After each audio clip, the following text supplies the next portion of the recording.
За энэ танхимд сууж байгаа хүн болгон ямар нэгэн байдлаар амжилт гэдэг үгийг тодорхойлж чадна өөрсдийнхөө. Тэгвэл амжилт гэдэг энэ үгийн гол агуулгыг хэдүүл ойлгохын тулд яаж үл хүрдэг вэ гэдэг үйлдэлүүдийн талаар ярилцсан гэсэн үг. Тэгэхээр яг энэ бичлэгтээ та бүхний харж байгаачлан амжилт гэдэг бол эцсийн цэг ерөөсөө биш. Буюу таны хүсэж байгаа тэр зүйл чинь таны хүсэж байгаа эцсийн хамгийн их хүсэж байгаа зүйл бас биш байгаа. Эцсийн цэг хаана гэдгийг та алхам тутамдаа өөрчлөлт сайжруулдаг гэсэн. Харин амжилт гэдэг бол тасалдгүй үргэлжлэх процесс гэдэг үгээр өнөөдрийнхөө хэлтгэлийг эхлэе. Тэгэхээр энэ танхимд хорон цуглдсан байгаа бүх өсвөр үеийн хүүхдүүдтэй, болон залуучуудтай та бүхэнд өнөөдрийн мэдээг хүргэе. Тэгэхээр энэ танхимд бас ирсэн байгаа да маш баяртай байна. Намайг урьдчилан маш баярлалаа. Тэгэхээр амжилттай хүн гэж ямар хүнийг хэлдэг вэ гэдэг энэ асуултын хариултыг би нэг сүлд Мишель Обамагийн номыг уншиж байгаа нэг агуулгыг сонссон. За тэр маань яг ямар агуулга байсан гэхээр амжилттай хүн гэдэг нь мөнгөтэй төрөхтэй эсвэл материалын байдлаараа хэмжигддэг хэнийг ерөөсө хэлдэггүй. Харин хэнийг хэлдэг вэ гэхээр амжилттай хүн гэдэг нь өөрийгөө ялан дийлж чадсан, дахиад бусад хүнийг өөрийгөө ялан дийлэхэд тусалж чадж байгаа, бусад хүнийг гэрэлтүүлж чадж байгаа тэр хүнийг амжилттай хүн гэж нэлдэг гэж Мишель Обама тодорхойлсон. Яг энэ өгүүлбэрийн агуулгыг хэдүүлээ бодоод үзье. Тэгэхээр амжилт гэдэг бол зөвхөн магадгүй урд чинь тавьсан байгаа тэр зорилгыг хэлэхгүйгээр та энэ таны урд тавьсан байгаа зорилго чинь өөр олон хэдэн хүнд тусалж чадж байгаа байгүй юу? Өөр олж хичнээн хүмүүсийн зүрх сэтгэлийн галыг батрааж чадж байгаа вэ гэдгээр бас хэмжигддэг гэдэг бас ойлгох хэрэгтэй. Түүнээс хэр том барилгатай, хэр олон гоё машинтай, ямар гоё утастай гэдгээр хизээж хүний амжилтыг тодорхойлдоггүй буюу материалын зүйлээр хизээж амжилтыг тодорхойлдоггүй гэдэг санаа. Өнөөдрийн сургалтын туршилт явагдах болно. Тэгэхээр амжилтыг та нар ойлгохдоо илүү тасалдгүй үргэлжлэх процесс буюу өөрийгөө яасан гэсэн үйл явцыг хэлнэ гэж ойлгож байна гэсэн. Тэгэхээр жижиг том гаргаж байгаа бүх үйлдэлүүд тань өчигдрөөс илүү байгаа тохиолдолд та өнөөдөр амжилт гаргасан гэж өөрийгөө дүгнэж байна. Амжилтыг хэд холоо хэд хүршгүйгээр төсөөлж юусан болтгоо.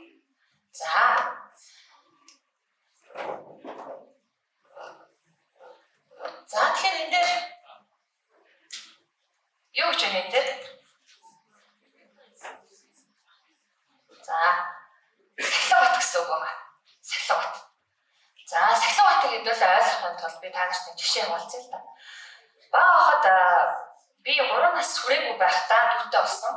Тэгээд 3 ойтой байхдаа дүүтэй болсон учраас маш их хариуцлага ирсэн. Тэгэхээр өөрөө унтчихахаа оронд дүүгээ унтуулах юм үүрэг даалгавар оногддог байсан. Дахиад ээж маань аав маань хоёулаа ажилдаа байсан учраас ээж маань дэлгүүр гараад ирэх хооронд би дүүгээ хараад үздэг шаардлагатай болсон. Тэгээд тухайн үед бол манаж гэдэг юм өөрийнхөө манаж манаа гэж байдаг. Одоо манай хүүхч гэсэн үсгсэн тэр манаж. Тэгээд тэр манаж өөрөө юм аюулгүй гэдэг утгаараа тэр манажийн дотор хийчихэх хүүхэд янз бүрийн ийш тийш очихгүй гэд ээж маань тэгээд үлдчихдэг байсан. Тэгээд тэрний гадна талд би суугаад дүүгээ харж явах хэрэгтэй. Дүүгээ харахтаа энэ шашиндаг тоглоомтой саатуулж явах хэрэгтэй. За нэг өдөр ороод ирсэн чи ээж маань дэлгүүр орчоод тэгээ нөгөө тэр хойд чинь суунд орчихлоо ямар талханд орчихлоо ямар нэг юм ингээд шууд ороод авдаг тийм газар юусэн байхгүй. Тухайн хэсэгт ганцхан нэг дэлгүүрч гэх юм. Тухайн хэсэг ганцхан сууны дэлгүүрс ганцхан талханд дэлгүүрч гэх юм уу. Энэ одоо потенциалын хувьд бол их хомигдвол байсан гэсэн. Тэгээд тухайд ээж маань дэлгүүр гарчаад ирэх хоорондоо надад дүүг хариуцуулж байгаа. Тэгээд дүүгээ хариуцаад би үлдчихэж 3 настай жижиг антан нөгөө төрөөд удааг байгаа дүүгээ менежер дотор уйлж яхад нь уйлаа инээж яхад нэгээ саатуулах шаардлагатай болж байгаа. За тэгээд яг энэ цаг мөчөөс эхлээд надад асар их хариуцлага ногдож байгаа. Тэгээд би нэг биш 3 эрэгтэй дүүтэй. Тэгээд хамгийн ихний эрэгтэй дүүгээ бол яг одоо 3 настайгаас эхэлж өсгөгдсөн гэж би одоо тэрийг ээж маань гэж дүгнэдэг. Тэгмэд ээжээ дэлгүүр очоод ороод ирэх хооронд болохоор дүүхтэй хоёлоо уйлсан сууж байгаа гэсэн. Одоо яалтчгүй шүү дээ. Дүү уйлангууд би дагаад хүүхд чи би бинийг дагдаг. Нэг нь уйлангууд та нар анзаарч цэцэрлэг дотор нэг хүүхд уйлангууд нөгөө хүүхд дагаад байсан юм ч чадхаагүй. Мэдрэмжтэй яадаг хэрэг хүүхдэд хэцүү байгаа юм байна да. Надад ч гэсэн хэцүү байна да гэдэг мэдрэмжээ нөгөө хүүхд ч ойлгож байна. Амар цагаах юм чи тийм. Яагаад гэдэг асуултыг асуухгүй шүү дээ. Зүгээр за хамтдаа уйлъя гэдэг уулзж байгаа юм шүү тийм. Тэгээд дүүтэйгээ хамт уйлаа сууж чаддаг байсан. Тэгээ яг энэ цаг учраас эхлээд ээж маань надад за дүүг ингэж сандуулдаг, ингэдэг гэдэг надад баян ярьдаг байсан. Маш их зүйл ярьдаг, ярилцдаг. Надтай ерөөсөө юм нөгөө том шиг хэлцдэг байсан. Тэр маань эргээд миний одоо амьдралын одоо хүртэл цаг нөгөө за наалаг намайг ингэж сүргөөрэй гэсэндээ гэж бодхоос илүү тэгээд эрэг тал нь юу вэ гэж бодохоор маш их эрэг талууд өгсөн гэдэг юм байлээ. Бидний эцэг их хүмүүжил. Тэгээд тухайн хамгийн түрүүд ээж маань сургасан маш чухал ойлголт бол цагтаа босч чаддаг байх ойлголтыг надад сургасан. Нойрмолхгүйгээр босч чаддаг байх гэх. Одоо миний хүү ч гэсэн надад нэг л дуудуулаад шууд сэрдэг байх. Яг энэ асуудал маань эргээд нөгөө өөртөө бөгөөд бусдад ахиад тухайн орчиндөө яаж хандж байгаа вэ гэдэг шууд илэрхийлж байгаа учраас ээж маань өмнө хариуцлага гэж надад ойлгосон. Тэгээд нэг л дуудахад гэрлээ гэж нэг дуудахад би за ээж гэж очдог тийм бүгд болсон. Тэгээд одоо ч гэсэн яг энэ хариуцлагаас насан туршид маань өвлөгдсөн гэдэг би ингээд цус бахтаа шингэцсэн гэдгийг ойлгож байгаа. Тэгээд өглөө босохдоо ерөөсөө ялрахгүйгээр ямар ч гомдол тоочихгүйгээр сэргэстэй. Сэрээ дараа хийх ажлууд бүгд тодорхой. Магадгүй дүүгээ хураална, дүүдээ зөрөөс янз бүрийн юм хийн, төвс ногоогоо айлгаж бэлдэж гэх юм уу тийм. Олон юм одоо ажлуудыг хийх шаардлагатай айлын том хичээхэд. Тэгээд ээж маань энийг ойлгосны дараа одоо дараагийн дүүнэр ингээд гарч ирж байгаа юм л та. Тэгээд ер нь бол миний амьдрал нэг хоёр дахь ээж шиг болж одоо бүх талаар өрнөсөн.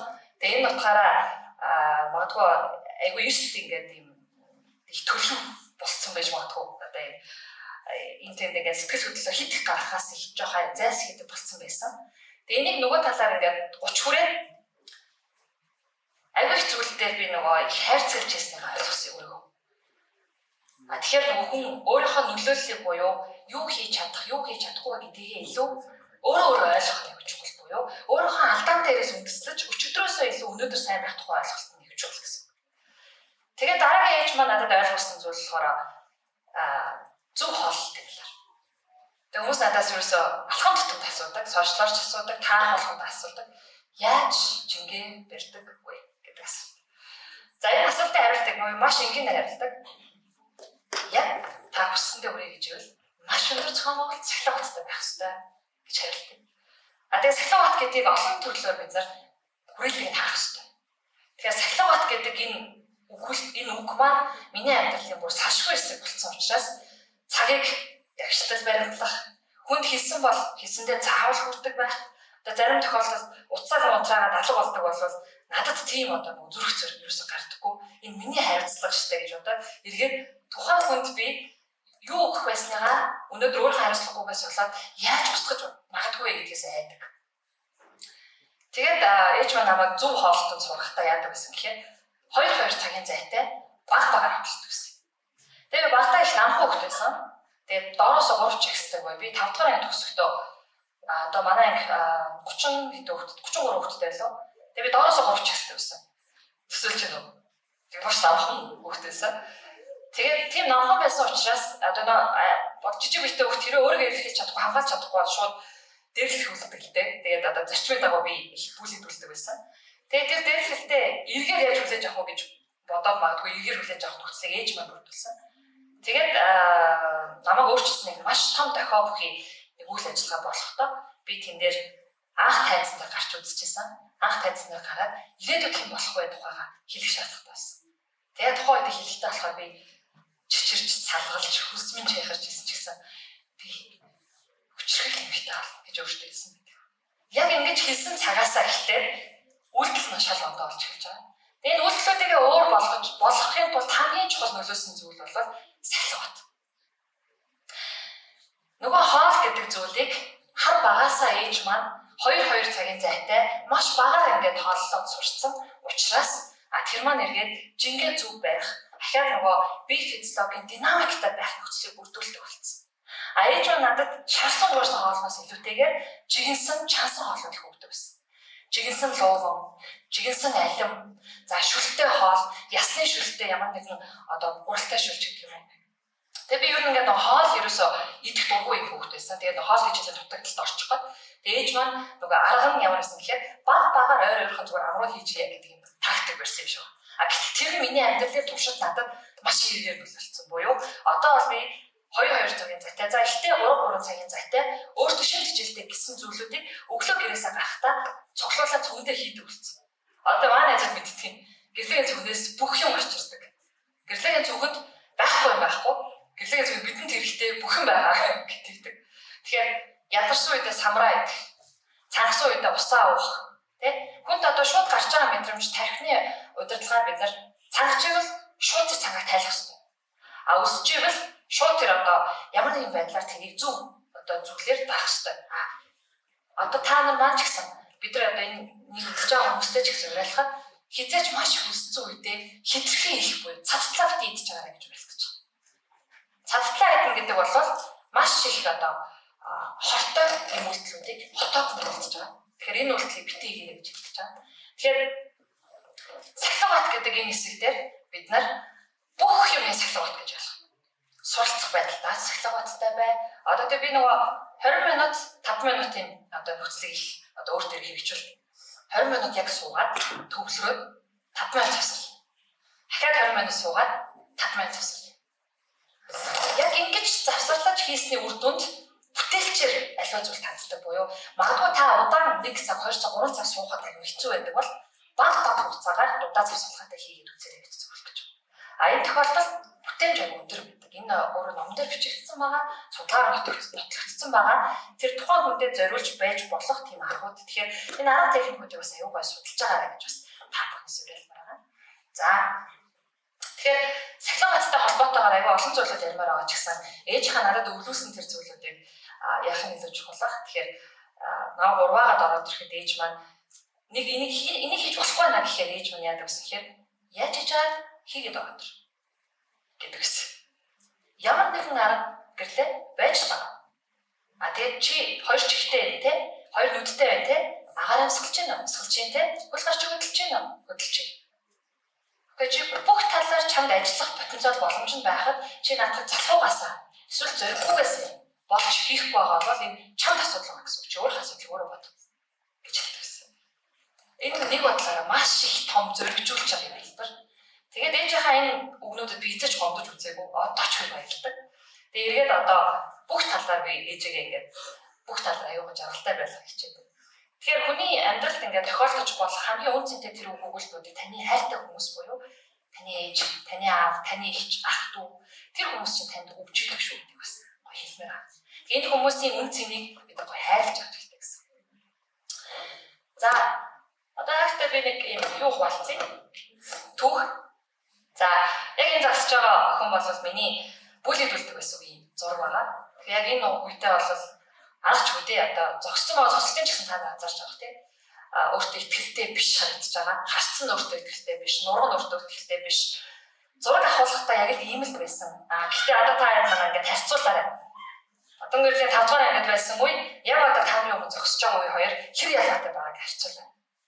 Энэ ялгааг бий болохын тулд хүн өөрөөсөө эхлэх хэрэгтэй болохоос ш өөрийнх нэгнээс алдаад байх, өөрийнх нэгийг гомдлох, эсвэл цаг хугацаа ямар нэгэн зүйлийг гомдолж шүүмжлэх нь өөрөө тэнэглэл.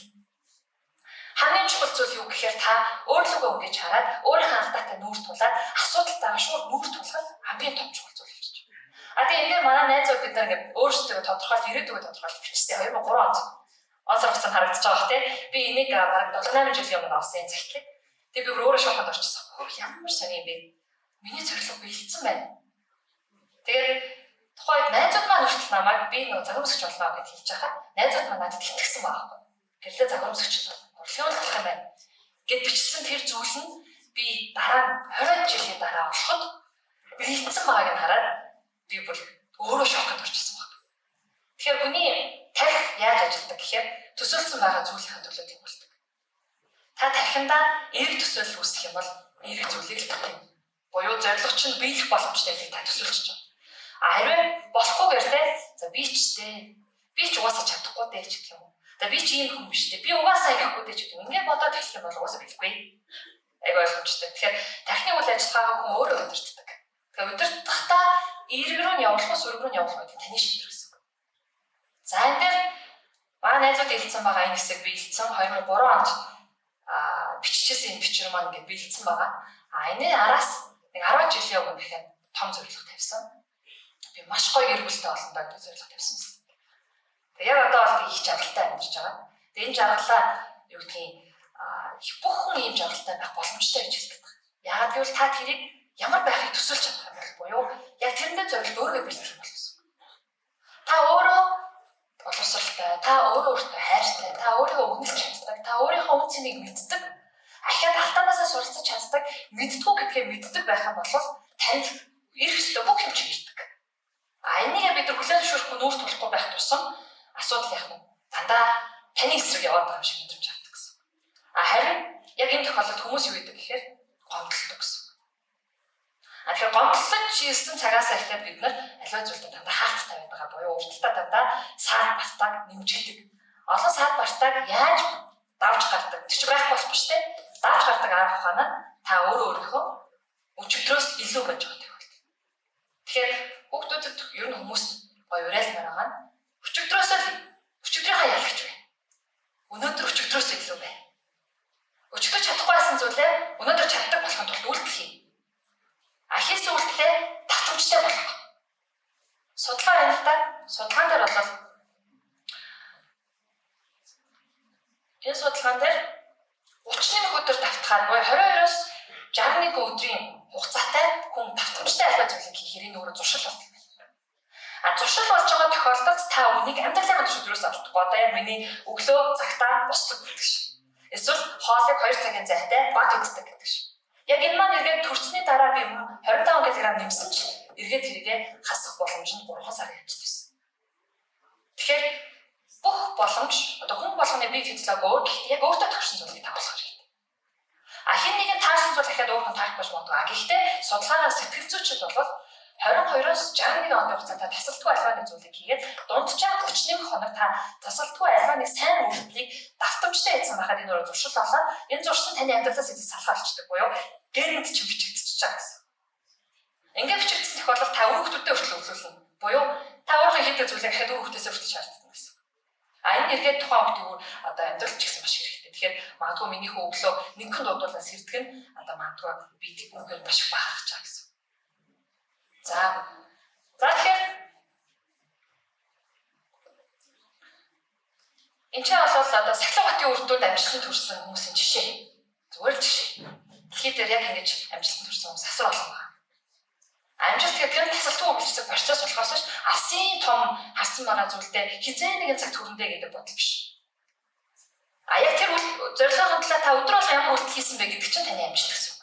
Тэгэхээр амжилтыг асуулын юм шиг битээ бодоорой. Тэгэхээр тийч байгаа энэ хүмүүс бол одоо миний айдол гэж хүндэлдэг тэр хүмүүс энэ хүмүүсээс бас тодорхой хэмжээнд суралцдаг. Тэнгүүд одоо жишээ нь Elon Musk өчигдөрхөний подкаст сонсчихсон чинь дэлхийг нууцаар захирдаг 10 том одоо компани корпорац хүн хинбэ гэдгсэн чинь нэгдүгээр Elon Musk ч гэсэн. Өнөөдөр дэлхийгээс гараа ирсэн тэр хүн маш олон боломжийг хүн төрөлхтөнд бий болгож байна. Дахиад маш олон нөхцлүүдийг өөрчлөх боломжтой нөгөө стереотип буюу нэгэн хэвийн тэр бодлоодыг өөрчлөх боломжтой гэдэг бид тэтгүүлж чадчих байгаа байх тийм. Тодорхой хэмжээнд суралцах зүйл юмс байна. Бүгдийн биш ч гэсэн зарим нь. Мишель Обама намын уншаад хүртэл надад ямар их урам зориг өгчээсэн. Би илтгэлээс Мишель Обамаг өгөр хэлсэн тийм. Тэгэхээр энэ маань эргээд энэ хүн хэдийгээр Америк нэгдсэн улсын ерөнхийлөгчийн эхнэр байсан буюу тэргүй хатагтай байсан хэрнээ асар чухал нөлөөлөлтөйгөө эмэгтэйчүүдийн эрх хүүхдүүдийн боломжийг тэнхэх тэр зорилгоор одоо хүртэл үйлдэл хийсээр байна. Альванаас Сахилгат өөрөө дандаа үйлдэл төвтэй байна. За тэгээд хамгийн сүүлийн жүжигчний та бүгдээрээ мэдэн тийм Squid Game гэдэг одоо дэлхийд бүр viral болсон тэр гайхалтай бүтээл. За тэр бүтээл маш олон логикийг артаа болж байгаа. Тэгээд тэр дүртэй орохын тулд энэ жүжигчин 10 оноос эхлээд өөрийнхөө карьерийг эхэлсэн 16 онд Нью-Йорк руу хэл мэдэхгүй үедээ нүүсэн байна. Моделийн карьерийг хөөхөнд тулд. Тэгээд хүмүүстэй шеэрлэж өрөө түрээслээ. Тэгээд өөрөө тасгалгүй хөдөлмөрлсөн буюу өдөр болгон тасгал хийдэг байсан. Өдөр болгон хоолндоо анхаардаг байсан. Өдөр болгон үгээ зээждэг байсан. Өдөр болгон өөрийнхөө зургуудыг газрууд давтлаа хийдэг байсан. Эннийхээ үр дүнд өнөөдөр дэлхийн 2022 онд дэлхийн 100 нөлөө бүх хүний нэг болгоо. Тэгэхээр энэ залуухан эмэгтэй шүү. Залуухан. Бидэрт ийм боломж байгаа. Та бүхэнд ийм боломж байгаа гэсэн. За тэгээд төгсгөлд нь би яг энэ одоо хэлц үгээр бас төгсөмөр. За Сахилгат гэдэг бол энэ бол зуршилын үр дүн. Сахилгат өөрөө дандаа зуршил руу хөтлөж идэг гэсэн. Тэгэхээр Сахилгаттай байна гэдэг нь та бүх төрлөө бүх нөхцөл аль ч салбарт амжилт хүрэх гол төлөвлөрүүд нэг. Та магадгүй нэг л өдөр за өнөөдөр л амарч идөө гэж хаашаа суучих юм бол таны нөгөө 30 өдрийн циклж алдагдчихж байгаа. Ингээд та өөртөө үнэн зөвшөөрч байгаа. Тэгэхээр хамгийн гол нь хин нэгэнд харагдахтаа биш. Хин нэгэнд батлагдахтаа биш. Хин нэгнийг аюул том ял байгуулахтаа биш. Та өчигдрийг өөрийгөө ялж байгаа энэ хамгийн том амжилт байхгүй. Та яг үүндээ өчигдрээ өөртөө л өрсөлддөг гэсэн. Таны гол өрсөлдөгч бол та өөрөө болохоос биш, өөр хин нэг биш. Тэрийг баснаа санах хэрэгтэй. За тэгээд зад туршил өөрөө тууштай байдал руу хөтэлдэг. Тууштай байдал гэдэг бол таны ялагдшгүй сэтгэл зүй, олон асуудлыг даван туулах хүч төхийг хэлж байгаа. А энийг хүн болгон хийж чаддаг. Аль болох одоо нөгөө ховрогчийн дүр тоглохоос илүүтэйгээр аль болох өрсөлдөгчийн дүрд ороорой гэсэн үг. Ховрогчийн дүрд ороод л бид дандаа хойш суусаар, бусдыг буруутгасаар, бусдаас өөсөө хайсаар гацчихсан үг. За тэгээд тууштай байдал өөрөө өсөлт рүү тэмүүлж байдаг. За өсөлт гэдэг бол манайхаа тасалтгүй үргэлжлэх процесс буюу юу вэ? Чанар юм. Амжилт. Тэгэхээр бүгдэд тасалтгүй өөрийгөө хөгжүүлсэн, өсөлттэй, өчигдрөөс өнөөдөр илүү ялан дийлэгч байж чаддаг, өөртөө өрсөлддөг, өдөр болгоныг үйлдэл хийж өөрийнхөө зорилгын төлөө тэмцдэг байгаарай гэж